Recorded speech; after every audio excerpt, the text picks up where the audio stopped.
तहरीक इंसाफ की हुकूमत को 3 साल मुकम्मल हो गए हैं। हुकूमत अपनी कारकर्दगी को तसल्ली बख्श और माजी की हुकूमतों से बेहतर करार दे रही है। आज इस हवाले से बाकायदा तकरीब हुई जिसमें वज़ीर आज़म इमरान खान, वफाकी काबीना और तहरीक इंसाफ के रहनुमा शरीक हुए। हुकूमती कारकर्दगी के साथ साथ तहरीक इंसाफ की 22 साल तारीख बताई गई, मुख्तलिफ डॉक्यूमेंट्रीज दिखाई गई और फिर वज़ीर आज़म इमरान खान ने 3 साल कारकर्दगी बताई और हुकूमत की मुआशी कारकर्दगी की तफसीलात बताई। हम जब आए थे तो तकरीबन 20 अरब डॉलर का खसारा था। आज वो खसारा 1.8 अरब डॉलर पर रह गया। हमारे फॉरेन करेंसी रिजर्व्स 16.4 अरब डॉलर था और आज हमारे 27 अरब डॉलर पर रिजर्व चले गए हैं। जो ओवरसीज पाकिस्तानी जो पैसा भेजते थे 19.9 अरब डॉलर और आज हमारी रेमिटेंसेस पहुंच गई हैं 29.4 अरब डॉलर। ये बात दुरुस्त है कि अब तक एक्सटर्नल सेक्टर पर सूरत हाल मुस्तहकम है। बैरून मुल्क मुक़ीम पाकिस्तानियों से आने वाली तरसीलात ज़र में इजाफा हुआ है जिसने करंट अकाउंट को सहारा दिया है। स्टेट बैंक के ज़र मुबादला के ज़खायर भी मुस्तहकम सतह पर हैं और मईशत में बेहतरी के आसार नज़र आ रहे हैं जो तहरीक इंसाफ के शुरू के 2 साल में नहीं थे। मगर बहुत से ऐसे मुआशी एशारिये जिन्हें हुकूमत अच्छा दिखाने की कोशिश तो करती रही मगर हकीकत उसके बरक्स है। सबसे पहले बात करते हैं महंगाई की, क्योंकि 3 सालों में महंगाई अवाम के लिए सबसे बड़ा मसला बनी रही। 75% पाकिस्तानियों ने अफसोस के हालिया सर्वे में महंगाई को सबसे अहम मसला करार दिया था और वज़ीर आज़म जब अपोजिशन में थे तो महंगाई को सबसे बड़ा मसला करार देते थे और उसे हुक्मरानों की करप्शन का नतीजा करार देते थे। मगर अब 2020 और 2021 का एक महीना भी ऐसा नहीं है कि जब पाकिस्तान में महंगाई बांग्लादेश और भारत से कम रही हो। अब भी महंगाई में इजाफे के खतरात मौजूद हैं। देखिए माजी में वज़ीर आज़म महंगाई के हवाले से क्या कहा करते थे, फिर हक़ाइक़ आपके सामने रखते हैं। गरीब अवाम हुक्मरानों की करप्शन और टैक्स की चोरी महंगाई से अदा कर रही है। ये याद रखें, जब हुक्मरान करप्शन करता है वो आपके ऊपर टैक्स लगाता है, उसकी चोरी की कीमत आप महंगाई के जरिए अदा करते हैं।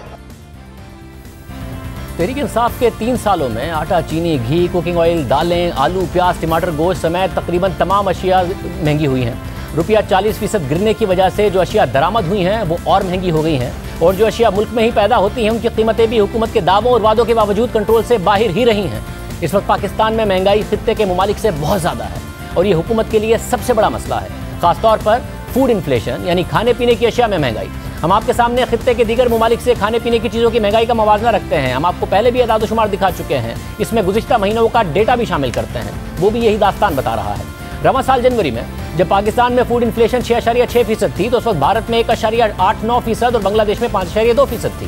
फिर उसके बाद फरवरी में पाकिस्तान में फूड इन्फ्लेशन 9.3% हो गई बढ़कर, जबकि भारत में 3.8% और बांग्लादेश में 5.4% हो गई। फिर रवां साल मार्च में पाकिस्तान में फूड इन्फ्लेशन मजीद बढ़कर डबल डिजिट में चली गई और 11.5% हो गई, जबकि भारत में फूड इन्फ्लेशन 4.9 और बांग्लादेश में 5.5% रही। फिर उसके बाद अप्रैल में पाकिस्तान में फूड इन्फ्लेशन मजीद बढ़कर 15.9% पर चली गई, जबकि भारत में मार्च के मुकाबले में फूड इन्फ्लेशन कम होकर 2% पर आ गई, जबकि बांग्लादेश में फूड इन्फ्लेशन 5.6% हो गई। यानी भारत और बांग्लादेश का पाकिस्तान से फर्क बढ़ता चला गया, पाकिस्तान महंगाई में आगे निकलता चला गया। फिर मई में पाकिस्तान में फूड इन्फ्लेशन मजीद बढ़कर 16.2% हो गई तो भारत में 5% और बांग्लादेश में 4.9% हो गई। यानी पाकिस्तान में खाने पीने की अशिया की महंगाई भारत और बांग्लादेश से 3 गुना से भी ज्यादा हो गई। इसी तरह जून में पाकिस्तान में खाने पीने की चीज़ों की महंगाई कम होकर 10.4% हुई, भारत में 5.1 और बांग्लादेश में 5.5% हो गई। फिर जुलाई में पाकिस्तान में खाने पीने की चीज़ों में 8.2% की महंगाई रही, जबकि भारत में ये शरह 3.9% और बांग्लादेश में 5% हो गई। यानी इस साल के हर महीने में पाकिस्तान में महंगाई बांग्लादेश और भारत से ज़्यादा रही है और अब रुपया एक बार फिर तेज़ी से गिरने की वजह से महंगाई में मजीद इजाफे का खदशा है। और ऐसा नहीं है कि पाकिस्तान में पिछले साल महंगाई इन ममालिक से कम थी, इसलिए बेस कम होने की वजह से इस साल महंगाई ज़्यादा नजर आ रही है। 2020 में इन ममालिक से फूड इन्फ्लेशन का मवाजना भी आपके सामने रख देते हैं। गुज़िश्ता साल जनवरी में पाकिस्तान में रिकॉर्ड 23.6% फूड इन्फ्लेशन हुई, जबकि भारत में 13.6% और बांग्लादेश में 5.1% थी। फिर फरवरी में पाकिस्तान में फूड इन्फ्लेशन में कुछ कमी आई और ये शरह 18.3% रही। भारत में फूड इन्फ्लेशन में कमी आई और 10.8% हो गई, बांग्लादेश में 5% हो गई। यानी पाकिस्तान में महंगाई दोनों ममालिक से ज़्यादा थी। फिर आपके सामने स्क्रीन पर देख सकते हैं कि पूरे 2020 के एक महीने में कोई एक महीना ऐसा नहीं है कि जिसमें खाने पीने की अशिया में महंगाई बांग्लादेश और भारत में पाकिस्तान से ज़्यादा रही हो। तहरीक इंसाफ की हुकूमत में महंगाई अवाम के लिए सबसे बड़ा मसला रहा है। तमाम सर्वेज ये वादे कर रहे हैं कि महंगाई से अवाम शदीद परेशान है। वज़ीर आज़म खुद भी महंगाई का एतराफ़ करते रहे हैं, उसे कंट्रोल करने का वादा और दावा भी करते रहे हैं। मगर तहरीक इंसाफ के 3 साल में 2 गंदम और 3 चीनी के बहरान आ चुके हैं। कमी अलग हुई और महंगाई अलग हुई। मगर पहले हुकूमत महंगाई पर गलती तस्लीम करती थी, मगर अब हुकूमत का दावा है, एक नया बयानिया है कि महंगाई का फ़ायदा तो किसानों को हो रहा है, जिसकी वजह से अगर किसानों की इनकम बढ़ रही है तो महंगाई एक मसला नहीं है। मगर इसके भी हकाइक हम आपके सामने रख देते हैं। 2019 में आटे का पहला बुरान आया, आटे की कमी हो गई और वो महंगा भी हो गया, और हुकूमत ने खुद माना कि माफिया और मिडिल मैन फ़ायदा ले गए, अवाम का नुकसान हो गया और किसान को कोई फ़ायदा नहीं हुआ। फिर 2020 में पाकिस्तान में गंदम की सपोर्ट प्राइस 1400 रुपये रखी गई, यानी हुकूमत ने काश्तकार से फी किलो गंदम 35 रुपये में खरीदी, जबकि भारत में 40 किलो गंदम की सपोर्ट प्राइस पाकिस्तानी रुपए में 1648 रुपये रखी गई, यानी किसान से फी किलो गंदम 41 रुपये में खरीदी, यानी पाकिस्तान के मुकाबले में भारत में गंदम काश्त करने वाले किसानों को ज़्यादा पैसे मिले और पाकिस्तान में कम पैसे मिले। मगर फिर भी गंदम और आटे की कीमतों को कंट्रोल नहीं किया गया। पाकिस्तान में 40 किलो गंदम 2200 रुपये में मिलती रही, जबकि भारत में 40 किलो गंदम 2000 रुपये में मिलती रही, यानी फी किलो गंदम पाकिस्तान में 55 रुपये पर पहुंच गई और भारत में 50 रुपये पर मिलती रही, यानी भारत के मुकाबले में पाकिस्तान में सारिफ को गंदम भी महंगी मिलती रही और भारत के मुकाबले में पाकिस्तान में किसान ने सस्ती गंदम बेचकर कम पैसा कमाया और भारत के मुकाबले में पाकिस्तानी अवाम ने महंगी गंदम खरीदकर ज़्यादा पैसा गंवाया। यानी पाकिस्तान में फ़ायदा दरमियान में मौजूद ज़ख़ीरा अंदोज़ों और माफियाओं ने उठाया, जिसके खिलाफ कार्रवाई का वज़ीर-ए-आज़म बार बार दावा और वादा करते रहे और अवाम ने दोनों तरफ से नुकसान उठाया। सोने पर सुहागा यह है कि पाकिस्तान में रुपया डॉलर के मुकाबले में 2 साल में 40% गिर चुका था। रुपये की कदर गिरने की वजह से पाकिस्तानी गंदम डॉलर्स में सस्ती हो गई, इसलिए स्मगलिंग शुरू हो गई और हुकूमत वो भी नहीं रोक सकी और यहाँ भी माफियाज फ़ायदा उठा गए। खुद वज़ीर खुराक ने माना कि पता नहीं गंदम कहाँ चली गई है। अजूबा है कि पहली दफ़ा तारीख में ऐसे हुआ है कि सप्लाई आ चुकी है 25.5 मिलियन टन की। अब ये गंदम गई कहाँ है? 66 लाख टन तो खरीदी हुकूमत ने, अब वो कहाँ ये चलेगी? तकरीबन 60 लाख टन ऐसी गंदम है जो मार्केट में है, तो इसके हमें भी नहीं समझ आई। 2019 के बाद 2020 में भी किसान को कोई फ़ायदा नहीं हुआ, अवाम को कोई फ़ायदा नहीं हुआ, मगर मिडिल मैन ने खूब पैसा बनाया। फिर इस साल के लिए भारत ने गंदम की सपोर्ट प्राइस पाकिस्तानी रुपयों में 1800 रुपये फी मन रखी, जबकि पाकिस्तान में 2019 और 2020 में मिडिल मैन और ज़ख़ीरा अंदोज़ों की तरफ से भरपूर फ़ायदा उठाने के बावजूद हुकूमत पाकिस्तान ने गंदम की सपोर्ट प्राइस पहले 1600 रुपये फी मन रखी थी। हालांकि उस वक्त वजारत खुराक ने बताया कि किसानों की लागत में सिर्फ 6 माह में 17.5% का इजाफा हो चुका है और ये लागत 1350 रुपये फी मन से बढ़कर 1587 रुपये फी मन हो गई है। इसलिए वजारत खुराक की तजवीज़ थी कि किसानों को गंदम उगाने के लिए हौसला अफजाई के लिए सपोर्ट प्राइस 1745 रुपये फी मन रखी जाए, मगर हुकूमत ने उसे 1600 रुपये फी मन रखने का फैसला किया। शहबाज राना की खबर के मुताबिक 1587 रुपये की लागत के साथ किसानों के पास 1600 रुपये की इमदादी कीमत पर महज 0.8% का मुनाफे का मार्जिन होगा। मगर फिर किसानों की तरफ से एहतजाज किया गया। सिंध हुकूमत ने सपोर्ट प्राइस को 2000 रुपये फी मन रख दिया और सिंध हुकूमत ने भी वफाकी हुकूमत पर गंदम की सपोर्ट प्राइस कम रखने पर तनकीद की। फिर इस सब दबाव के बाद मार्च में जाकर गंदम कटाई से पहले हुकूमत ने गंदम की सपोर्ट प्राइस 1800 रुपये फी मन रखने का ऐलान किया और उस वक्त पाकिस्तान में फी किलो आटा खुद हुकूमती अदादशुमार के मुताबिक 67 रुपये फी किलो तक का मिल रहा है, जबकि भारत में फी किलो आटा इस वक्त पाकिस्तानी रुपयों में 50 रुपये फी किलो का मिल रहा है। यानी भारत में गुज़िश्ता बरस ही की कीमत पर आटा बिक रहा है और पाकिस्तान में गुज़िश्ता बरस भी महंगा होकर 55 रुपये फी किलो बिक रहा था और इस साल मजीद महंगा होकर 67 रुपये फी किलो हो गया है। यानी तहरीक इंसाफ की हुकूमत के 3 सालों में अवाम ने आटे की ज़्यादा कीमत अदा की है, किसान को निस्बतन कम पैसे मिले हैं और फ़ायदा मिडिल मैन को हुआ है। इस तरह ये 300 अरब रुपए अवाम की जेब से निकालने में मिडिल मैन कामयाब हो गए हैं और दूसरी तरफ 3 सालों में शुगर माफिया खुद हुकूमत के अपने शुगर कमीशन में बताए गए अदाद शुमार के मुताबिक 248 अरब रुपए अवाम की जेब से निकालने में कामयाब हो गया है, क्योंकि वज़ीर आज़म के बनाए गए शुगर कमीशन ने बताया था कि 1 रुपये फी किलो चीनी की कीमत में इजाफा शुगर मिलर्स को 5.25 अरब रुपए का फायदा देता है। चीनी के मामले में भी ऐसा ही हुआ। 2019 में भारत में गन्ने के काश्तकार को 225 पाकिस्तानी रुपए की सपोर्ट प्राइस दी गई, जबकि पाकिस्तान में काश्तकार को 190 रुपए की सपोर्ट प्राइस दी गई। यानी भारत में काश्तकार को 35 रुपए फी मन ज़्यादा दिए गए। इसी तरह भारत में इस वक्त चीनी की कीमत 80 रुपये उस वक्त 80 रुपये फी किलो थी, जबकि पाकिस्तान में चीनी की कीमत 110 रुपये तक पहुंचा दी गई थी। यानी भारत में काश्तकार ने महंगा गन्ना बेचकर पैसा कमाया और अवाम ने सस्ती चीनी खरीदकर पैसा बचाया और पाकिस्तान में काश्तकार ने सस्ता गन्ना बेचकर नुकसान किया और अवाम ने महंगी चीनी खरीद कर मजीद नुकसान किया। यानी यहाँ भी फायदा दरमियान में मौजूद शुगर माफिया और ज़ख़ीरा अंदोज़ों का हुआ और ऐसे वक्त में हुआ जब चीनी की कीमत पाकिस्तान में 110 रुपये फी किलो तक चली गई थी। 2 साल में 55 रुपये की सतह से दुगनी हो गई थी, तो भी हुकूमत ने गन्ने की सपोर्ट प्राइस 190 रुपये से बढ़ाकर सिर्फ 10 रुपये बढ़ाकर 200 रुपये फी मन रखी, जबकि भारतीय हुकूमत ने यह सपोर्ट प्राइस तकरीबन 250 से 255 पाकिस्तानी रुपए तक बढ़ा दी। किसानों ने इस कीमत पर, पाकिस्तान में किसानों ने इस कीमत पर शुगर मिल मालिकान को गन्ना बेचने से इनकार कर दिया और ये दावा किया कि गुज़िश्ता 2 बरसों से शुगर मिल मालिकान हमसे 180 से 190 रुपए की सपोर्ट प्राइस पर गन्ना खरीद रहे हैं और चीनी की कीमत 55 रुपए से 100 रुपए से ऊपर पहुंचा दी है। मिल मालिकान 2 साल से अरबों रुपए कमा रहे हैं और हमारी लागत बढ़ने के बावजूद हमें कम पैसे दे रहे हैं, इसलिए हम 200 रुपए फी मन पर गन्ना नहीं बेचेंगे और कटाई ही नहीं करेंगे। फिर शुगर मिल मालिकान 200 रुपए से ज़्यादा कीमत पर गन्ना खरीदने पर मजबूर हुए और चीनी की कीमत बढ़ाते चले गए। मगर हुकूमत के मुताबिक गन्ना इतना महंगा नहीं खरीदा गया था जितना शुगर मिल मालिकान ने दावा किया था और इसलिए हुकूमत ने 265 रुपए की शुगर मिल मालिकान की गन्ने की कीमत को मानते हुए चीनी की कीमत 85 रुपए फी किलो मुकर्रर कर दी। मगर शुगर मिल मालिकान ने 85 रुपए पर भी चीनी बेचने से इनकार कर दिया और आज भी 110 रुपए फी किलो तक की चीनी पाकिस्तान में बिक रही है, जबकि भारत में आज भी पाकिस्तानी रुपयों में चीनी की कीमत 85 रुपए फी किलो है। पाकिस्तान में हुकूमत मार्केट में चीनी तो 85 रुपए की नहीं कर पाई, बल्कि यूटिलिटी स्टोर्स पर चीनी 68 रुपए से बढ़ाकर 85 रुपए की जरूर कर दी। यानी अवाम के टैक्स का पैसा अवाम को सब्सिडी की मद में बताकर शुगर मिलर्स की जेब में जाएगा।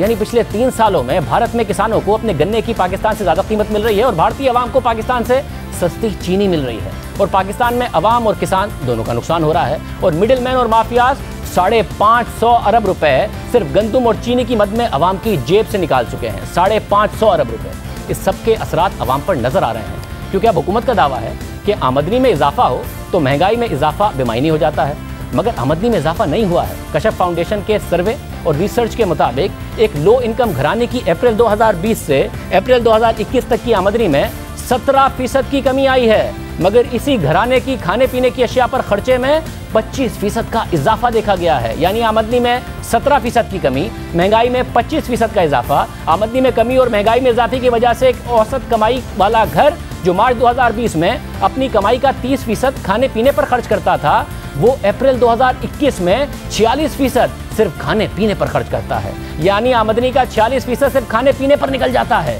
साबिक वज़ीर ख़जाना डॉक्टर हफीज़ पाशा की 29 दिसंबर 2020 को छपी तहकीक के मुताबिक 2018 के बाद तहरीक इंसाफ की हुकूमत में महंगाई ज़्यादा होने और आमदनी ना बढ़ने की वजह से एक मजदूर की हकीकी आमदनी में इजाफे के बजाय 8% तक की कमी देखी गई है। यानी एक मजदूर की क़ुव्वत ख़रीद जिसमें 2008 से 2018 के 10 सालों में इजाफा होता रहा, वो 2018 के बाद बुरी तरह मुतासिर हुई। ऐसी ही एक तहकीक अखबार बिजनेस रिकॉर्डर में छपी और ये तहकीक भी इसी सूरत हाल की अक्कासी करती है, जिसके मुताबिक रोजाना दिहाड़ी पर काम करने वाले मजदूर की हकीकी आमदनी जांचने के लिए आटा, दाल और चाय की कीमतों में इजाफे से मुवाजना किया जाता है, क्योंकि आमतौर पर मजदूर आटा, दाल और चाय को दिन में एक बार खुराक के तौर पर लेता है। और तहरीक इंसाफ के इब्तिदाई 32 माह में उन 3 अशिया में महंगाई एक मजदूर की आमदनी से कहीं ज़्यादा रही है, जबकि नून लीग के दौर में सूरत हाल बिल्कुल उलट थी और नून लीग के शुरू के 32 माह में एक मजदूर की आमदनी में महंगाई के मुकाबले में ज़्यादा इजाफा हुआ था।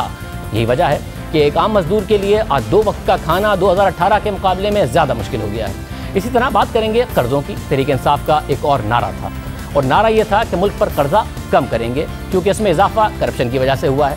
तहरीक इंसाफ की हुकूमत माजी की हुकूमतों पर मुल्क में कर्ज बढ़ाने का इल्ज़ाम लगाती रही। साथ ही वज़ीर आज़म ये दावा करते रहे कि हम माजी की हुकूमतों का कर्ज उतार रहे हैं। वज़ीर आज़म बार बार ये दावा करते रहे कि 2008 में पाकिस्तान का कर्जा 6000 अरब रुपए था, मगर पीपल्स पार्टी और नून लीग के दौर में उसमें बेपनाह इजाफा हुआ और ये 24,000 अरब रुपए पर पहुंच गया। 1000 अरब रुपया कर्जा इकट्ठा किया था 60 सालों में, और 2008 से 2018 वो कर्जा 6000 से कितना पहुंचा? 60 सालों में 6000, और सिर्फ 10 सालों में इन 2 जमातों ने 24,000 अरब रुपए का कर्जा चढ़ाया इस कौम के ऊपर। 30,000 अरब रुपए का कर्जा छोड़ के और हर रोज टीवी पे बैठे होके तबसरे कर रहे होते हमारे। सारे वो गवर्नमेंट के इदारे होंगे जो कि ये इन्वेस्टिगेट करेंगे। 10 सालों में इन्होंने इस मुल्क के ऊपर 24,000 अरब रुपया कर्जा कैसे चढ़ाया? हुकूमत ने तहकीकात करने के लिए वज़ीर आज़म ने खुद 2 साल पहले एक डेट कमीशन का ऐलान किया था, जिसकी रिपोर्ट आज तक नहीं आई है, मगर हुकूमत के अपने जारी करदा मुआशी सर्वे का जायजा लेते हैं। 2008 में पाकिस्तान का टोटल कर्जा 6,127 अरब रुपए था, वज़ीर आज़म ने दुरुस्त कहा। 2013 में 14,292 अरब रुपए हो गया, यानी पीपल्स पार्टी ने कर्जे में 8,000 अरब रुपए का इजाफा कर दिया। और फिर 2018 में यह कर्जा 24,953 अरब रुपए हो गया, यानी नून लीग ने 10,500 अरब रुपए का कर्जे में मजीद इजाफा कर दिया। यह भी वज़ीर आज़म ने दुरुस्त कहा। मगर फिर हुकूमत के अपने जारी करदा मुआशी सर्वे के मुताबिक मार्च 2021 में यह कर्ज 6 अरब रुपए पर पहुंच चुका है। यानी तहरीक इंसाफ के 2.5 सालों में कर्ज में 13,000 अरब रुपए का इजाफा हो चुका है, जबकि नून लीग ने 5 साल में 10,500 अरब रुपए और पीपल्स पार्टी ने 5 साल में 8,000 अरब रुपए का इजाफा किया था। अंदरूनी और बैरूनी कर्जे का फर्क भी देख लेते हैं। 2008 में पाकिस्तान का अंदरूनी कर्जा 3,274 अरब रुपए था, 2013 में बढ़कर 9,520 अरब रुपए हो गया। यानी पीपल्स पार्टी के दौर में अंदरूनी कर्जा 6,000 अरब रुपए का इजाफा हो गया। जून 2018 में अंदरूनी कर्जा 16,400 अरब रुपए तक पहुंच गया। यानी नून लीग के दौर में 7,000 अरब रुपए का इजाफा हो गया। फिर मार्च 2021 में 25,552 अरब रुपए पर पहुंचा है। यानी 2.5 साल में अंदरूनी कर्जे यानी रुपए में लिए गए कर्जे में 9,000 अरब रुपए का इजाफा हो चुका है, जो नून लीग और पीपल्स पार्टी के 5 साल दौर से बहुत ज्यादा है। बैरूनी कर्जा 2008 में 2,853 अरब रुपए था, 2013 में 4,771 अरब रुपए हो गया। यानी तकरीबन 2,000 अरब रुपए का इजाफा हो गया। और फिर 2018 में 8,537 अरब रुपए हो गया। यानी 3,800 अरब रुपए का इजाफा नून लीग के दौर में हुआ। और अब मार्च 2021 में 12,454 अरब रुपए पर पहुंच चुका है। यानी 3,900 अरब रुपए से ज्यादा इजाफा बैरूनी कर्जे में हो चुका है, जिसमें रुपए की कदर में गिरने का अहम किरदार है। एक और तरीका मईशत के साइज यानी जीडीपी के मुकाबले में फर्क देखने का है, तो इस इशारियों को भी देख लेते हैं। हुकूमत के अपने मुआशी सर्वे के मुताबिक पीपल्स पार्टी ने डेट टू जीडीपी रेशो 63.8% पर छोड़ा था, जो नून लीग ने जून 2018 तक 72.1% कर दिया। और तहरीक इंसाफ के दौर में मार्च 2021 में 79.7% पर आ गया है। तो अगर हुकूमत का दावा दुरुस्त है तो अंदरूनी कर्जे, बैरूनी कर्जे और डेट टू जीडीपी में इजाफा क्यों हो रहा है? ये क्यों हो रहा है? इसके लिए मुआशी सर्वे के सफ़ा नंबर 74 पर आपको फिस्कल खसारे के अदाद शुमार दिखाते हैं, जो ये बात साबित करेंगे। गुज़िश्ता हुकूमत अपने आखिरी सालों में करंट अकाउंट खसारा नहीं कंट्रोल कर पाई, जिससे मईशत कमज़ोर होती गई। मगर गुज़िश्ता दौर में हुकूमत मिलने के बाद मुसलसल फिस्कल खसारे में कमी हुई और टैक्स महसूलात में इजाफा हुआ। 2014 में फिस्कल खसारा 5.5%, 2015 में 5.3%, फिर 2016 में 4.6%, 2017 में 5.8% और 2018 में बढ़कर 6.5% रहा। तहरीक इंसाफ के आने के बाद करंट अकाउंट खसारा तो कम हुआ, मगर तहरीक इंसाफ पहले साल में फिस्कल खसारा जीडीपी का 9% पर ले गई और इतना बड़ा खसारा पिछले 40 साल में नहीं हुआ था। फिर माली साल 2020 में खसारा 8.1% पर ले गई, फिर तीसरे साल में खसारा 7.1% रहा। ऐसा भी पहले कभी नहीं हुआ कि 2 साल पाकिस्तान का खसारा 8% से ऊपर रहा हो और फिर 7% से ऊपर रहा हो। इतने बड़े खसारे का मतलब है कि हुकूमत को ज़्यादा कर्ज लेना ही था, क्योंकि खर्चे ज़्यादा थे और टैक्स महसूलात में इजाफा नहीं हो रहा था। यानी तहरीक इंसाफ के बाद जो भी हुकूमत आएगी उस पर भी कर्ज ज़्यादा होगा और कर्ज वापसी का बोझ भी उस पर बहुत ज़्यादा होगा। साथ ही आज वज़ीर आज़म ने टैक्स महसूलात पर अपनी हुकूमत को क्रेडिट दिया कि 3,800 से 4,700 अरब रुपए पर टैक्स पहुँचा दिया है।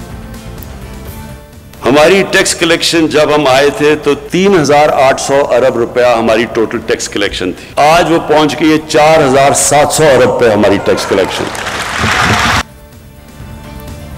तो हुकूमत के जारी करदा मुआशी सर्वे का एक बार फिर जायजा लेते हैं, जिसके मुताबिक 2008 में पाकिस्तान ने पहली बार 1,000 अरब रुपए का टैक्स हदफ अबूर किया। फिर 3 साल के बाद 2011 में 1,500 अरब रुपए का टैक्स हदफ अबूर किया। यानी पीपल्स पार्टी के पहले 3 सालों में टैक्स आमदनी में 50% का इजाफा हुआ और वो 1,000 अरब रुपए से 1,500 अरब रुपए पर पहुंच गया। और अपने 5 साल में पीपल्स पार्टी ने टैक्स आमदनी 2008 में 1,000 अरब रुपए से 2013 में दुगनी यानी 1,946 अरब रुपए कर दी।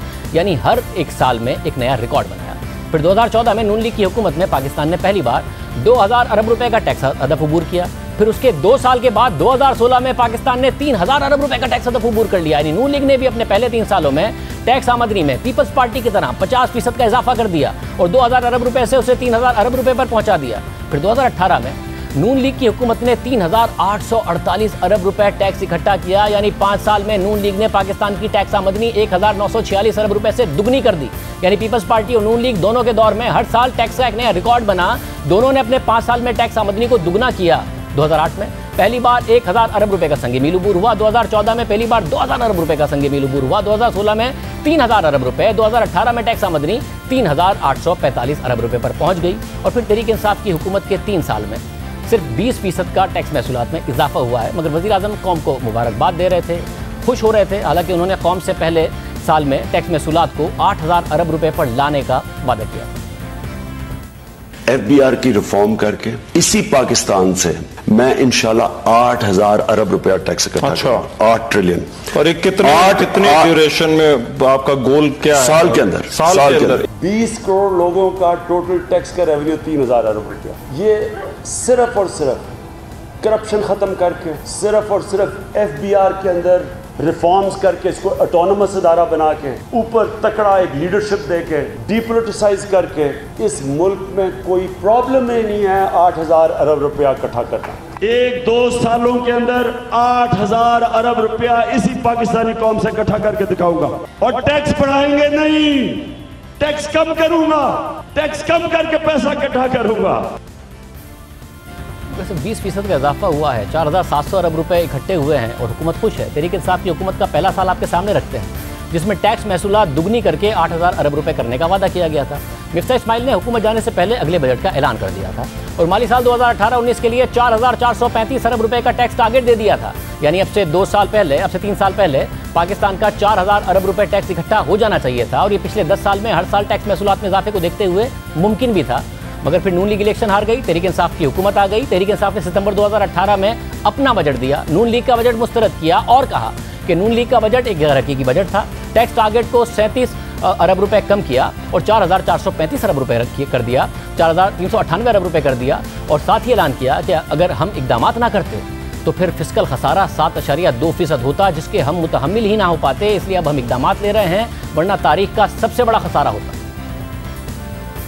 इस तरीके से हम चल रहे हैं, अगर आगे हम चलते रहेंगे तो ये इस साल जो 2018-19 साल जो अभी जारी साल है इसमें खसारा 7.2% या 2,900 अरब तक पहुंच सकता है, जो जाहिर है किसी सूरत भी हम मुतहम्मिल नहीं हो सकते। लेकिन अगर हम इकदाम नहीं करते तो ये 2780 अरब रुपए तारीख में सबसे बड़ा खसारा होने जा रहा है। इसीलिए आज हम जो है जमा हुए हैं। ये कहकर अपना बजट दिया कि नून लीग का बजट चलता रहता तो खसारा 7.2% होता, इसलिए अब हम अपना बजट दे रहे हैं। मगर फिर क्या हुआ? तहरीक इंसाफ के पहले साल में खसारा तारीख का सबसे बड़ा खसारा हुआ 9.1% और ये 40 साल का सबसे बड़ा खसारा था। दावा किया था कि अब खसारा नून लीग के बजट का 2,800 अरब रुपए नहीं बल्कि 1,900 अरब रुपए होगा, मगर खसारा हुआ 3,500 अरब रुपए। और इसके बावजूद हुआ कि तरक्याती बजट नून लीग के आखिरी साल से 45% कम खर्च किया गया था। पाकिस्तान की तारीख में पहली दफ़ा टैक्स गुज़िश्ता साल से भी कम हो गया और हुकूमत ने 4,450 अरब रुपए तो दूर की बात 3,828 अरब रुपए इकट्ठा किया। 10 साल से पाकिस्तान टैक्स इकट्ठा करने का नया रिकॉर्ड बना रहा था, मगर पहली दफ़ा तहरीक इंसाफ के पहले साल में पिछले साल से कम टैक्स इकट्ठा हुआ। यानी जितना नून लीग छोड़कर गई थी उतना भी टैक्स इकट्ठा नहीं हो सका। और फिर दूसरे साल कोरोना आ गया और फिर दूसरे साल में भी टैक्स अहदाफ हासिल ना हो सके। कोरोना के बाद कम किया गया हदफ भी हासिल नहीं हो सका। 8.1% का फिस्कल खसारा हुआ और जाहिर है इसकी वजह से मुल्क पर हज़ारों अरब रुपए का नया कर्जा चढ़ा। और सिर्फ अंदरूनी कर्जा जो जून 2018 में 16,400 अरब रुपए था, बढ़कर दिसंबर 2020 में 24,300 अरब रुपए पर पहुंच गया और फिर अप्रैल 2021 में अंदरूनी कर्जा मजीद बढ़कर 25,345 अरब रुपए पर पहुंच गया।